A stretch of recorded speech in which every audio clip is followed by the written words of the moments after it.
I'd like to share a few. Hi, I'm Dr. Greg Jantz. A few of the ideas around signs and symptoms of what we're calling highly functioning autism in adults. Now, this is a sensitive topic, and autism is not a word to be used lightly.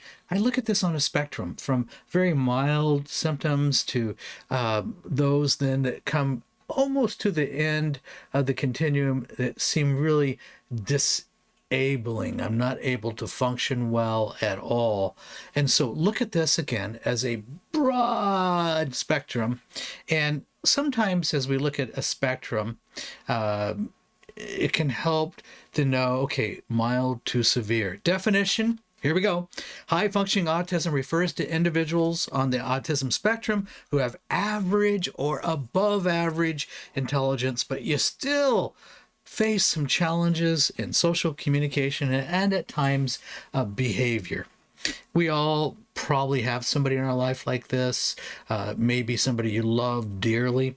Number one, there is difficulty with, here's some of the signs and symptoms, difficulty with social interactions. And on my notes here, I made a point to share that it's the social cues. You've seen this, it's somebody doesn't pick up on the social cues.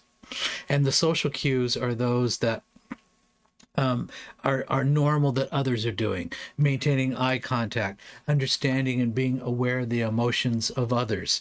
So that's important. Number two, focused interest. And sometimes this is super focused interest, intense focus on a hobby or a certain subject at the exclusion of other activities or other even conversations.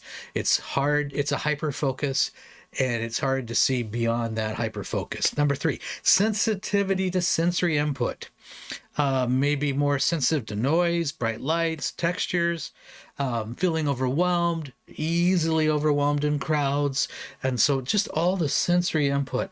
And that could also be even touch, fabrics, how things feel, but a hypersensitivity to even how things, when you touch something or how certain clothes feel. Number four, you have a need for routine. There's a strong preference on the highly functioning adult spectrum of autism, but you need a predictable routine, and that's what you prefer. If there's a sudden change, it makes it exceedingly difficult.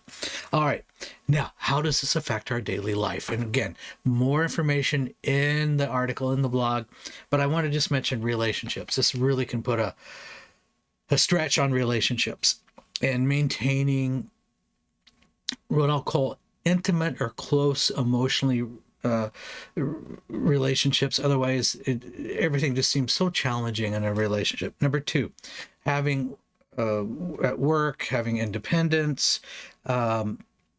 Many high functioning adults with autism on the spectrum, they can be highly successful in their careers, but some really struggle in adapting in a workplace and being around others. And again, those social cues.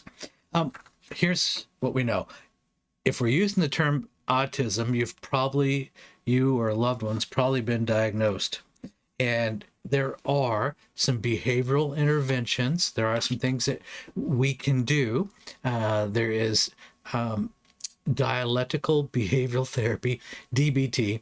We're not even going to go into what all that means, other than it'll teach you emotion awareness, how to deal with intense emotions, even how to, through something called distress tolerance. I mean, you learn how to handle higher levels of stimulation, and it's purely from emotional strategies. So there are things, by the way, there are things that can be done to make life not only easier, but just your days go a lot smoother.